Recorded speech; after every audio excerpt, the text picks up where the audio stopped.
Doctor सहीको में आज हम शास्त्रीय द्वितीय वर्ष के पाठ्य के अंतर्गत मुस्लिम विभाग से संबंधित यानी मुस्लिम परिवार से संबंधित सभी भागों के बारे में जानकारी प्राप्त करेंगे। ठीक है, इस वीडियो में आपको मैं क्या बताने वाली हूँ, इस वीडियो में मुस्लिम विवाह के विच्छेद यानी तलाक का जो प्रोसेस होता है मुस्लिम विवाह में कैसे होता है उसकी चर्चा करेंगे। ठीक है, आगे बढ़ते हैं।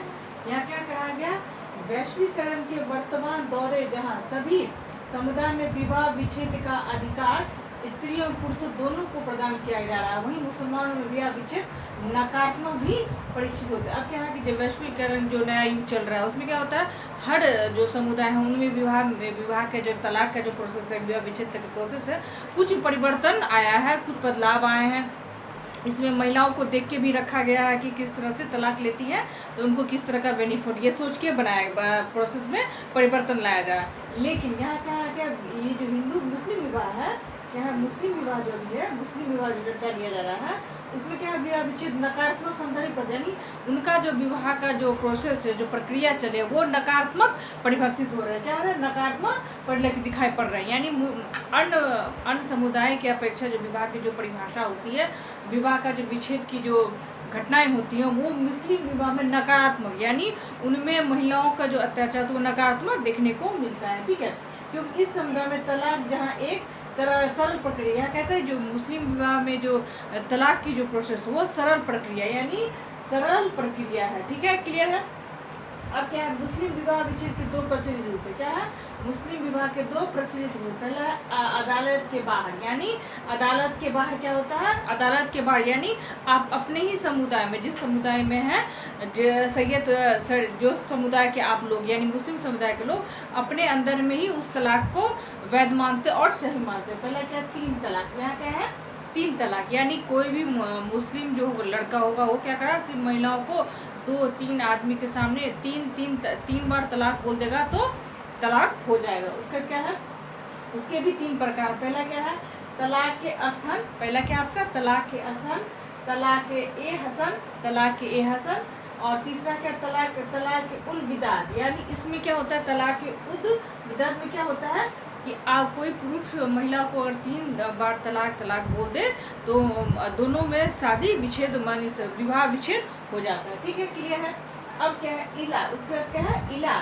जब पति ये आ रहा है आपका अदालत के बाहर, यानी जो अपने समुदाय में जो तलाक का जो प्रोसेस हो रहा है लोग शरीयत के हिसाब से यानी कानून कुरान के हिसाब से अपना इन लोग का शरीयत जो होती है उनके हिसाब से इन लोग का चलता है मुस्लिम विवाह के अंतर्गत। तो इनमें क्या है, अदालत के बाहर जो विच्छेद के प्रकार के हो गए, क्या तलाक हसन, तलाक ए हसन, तलाक उल बिदत। यानी यहाँ पर 3 तलाक कह दिया जाता है, तलाक हो जाए। ठीक है, उसके कहते हैं इला। जब पति द्वारा पत्नी का अपने प्रसिद्ध नातेदारी में तुला की जाती है तो इस प्रकार को होने वाले तलाक को इला कहते हैं। क्या, जब पति द्वारा पत्नी अपने प्रसिद्ध नातेदारी में तुला की जाती है यानी उस अगर किसी पत्नी को पति वाले परिवार में किसी नातेदारी से उसकी तुलना की जाती है, इस प्रकार को होने तलाक को क्या कहते हैं, इला कहते हैं। ठीक है, क्लियर है।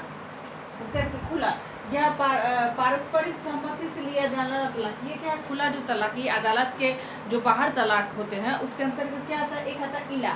इसमें क्या होता है, यह पारस्परिक सहमति यानी लड़का और लड़की सहमति से अपने विवाह को आगे बढ़ाना नहीं चाहते कि नहीं भाई हमारी जो शादी हम इतना अब हम दोनों एडजस्ट नहीं कर सकते इसलिए हमें तलाक चाहिए, यानी इन दोनों की रजामंदी से तलाक। इनको क्या होता है, खुला। उसके मुर्बत, यह भी खुला कई समान है किंतु इसमें पत्नी मेहर लौटाती नहीं। ये क्या है, मेहर की चर्चा मैं दूसरे वाले वीडियो में जिसमें तलाक के प्रकार यानी विवाह के प्रकार के बारे में चर्चा करूंगी, उसमें मैं आपको मेहर के बारे में चर्चा करूँगी। ठीक है, यहाँ क्या कहा है, मुर्बत में यह भी खुला के ही समान है किंतु इसमें पत्नी मेहर नहीं लौटाती। मेहर का तात्पर्य जब शादी तय होती है तो लड़के पक्ष से लड़कियों को कुछ उपहार शुद्ध धनराशि दी जाती है, उसे क्या बोलते हैं, मेहर। ठीक है, तो क्या होता है, इसमें क्या होता है, मुर्बत में क्या होता है कि आप जब लड़कियां तलाक लेते हैं लड़के तो इसमें क्या होता है, पैसा जो यानी मेहर जो उस टाइम उसको दिया जाता है शादी के समय, उसको वापस वो महीना नहीं देती। अब क्या है, अदालत के अंदर। अब क्या है, ये आपका क्या था, अदालत के बाहर जो तलाक का जो प्रोसेस होता है, ये अंदर यानी तलाक यानी कानून तलाक अदालत के अंदर। इसमें क्या है, अगर पति 4 वर्ष से लापता, अगर कोई पति अगर शादीशुदा जो मुस्लिम महिलाएं हैं, अगर पति 4 वर्ष दूर हो या लापता हो तब तलाक हो सकता है। उसका क्या है, 2 वर्ष से पत्नी का भरण पोषण करने में असमर्थ हो, यानी यहाँ पर आर्थिक देखा गया है। यहाँ मैंने कोई भी पुरुष अगर पत्नी को आर्थिक रूप से उसको बेहतर नहीं कर रहा है, उसको आर्थिक जरूरतें पूरा नहीं कर रहा है, उनका भरण पोषण नहीं कर रहा है, तो ये क्या होता है, ये 2 वर्ष तक अगर भरण पोषण अगर नहीं किया जाए तब भी तलाक होता है। उसके बाद 7 वर्ष या इससे अधिक कैद की सजा हुई, यानी कोई पुरुष का 7 वर्ष या उससे ज़्यादा समय के लिए अगर जेल हुआ, उस संबंधित पर महिलाएं तलाक ले सकती हैं। उसका क्या है, वैवाहिक कर्तव्य का पालन 3 वर्षों से नहीं किया, यानी वैवाहिक कर्तव्य, आपका जो वैवाहिक जो जीवन में जो प्रक्रियाएं होती है, जो प्रोसेस, अगर आप उसका सही से पालन नहीं करते हैं, तो 3 वर्षों तक अगर पालन नहीं करते हैं तो उस आधार पर भी तलाक लिया जा सकता है। उसका क्या है, 2 वर्ष से पागल या कुष्ठ रोगी, या क्या है, जो पुरुष 2 वर्ष से पागल हो या कुष्ठ रोगी हो, तो यहाँ होता है उस आधार पे तलाक लिया जा सकता है। ठीक है, अब इस वीडियो में मैंने आपको क्या बताया, विवाह विच्छेद, यानी मुस्लिम विवाह में विवाह विच्छेद किस तरह से होता है और कौन कौन से प्रोसेस होते हैं। इस वीडियो में इतना है। आगे वाले वीडियो में जब डालूंगी उसमें मुस्लिम विवाह से संबंधित उनके मेहर की चर्चा, विवाह के जो प्रकार होते हैं उसकी चर्चा करूंगी। ठीक है, और उसके लास्ट वीडियो जो मैं डालूंगी उसमें आपको महिलाओं की, मुस्लिम महिलाओं की क्या स्थिति है समाज में, उसके बारे में हम चर्चा करेंगे। इस वीडियो को सुनने के लिए धन्यवाद।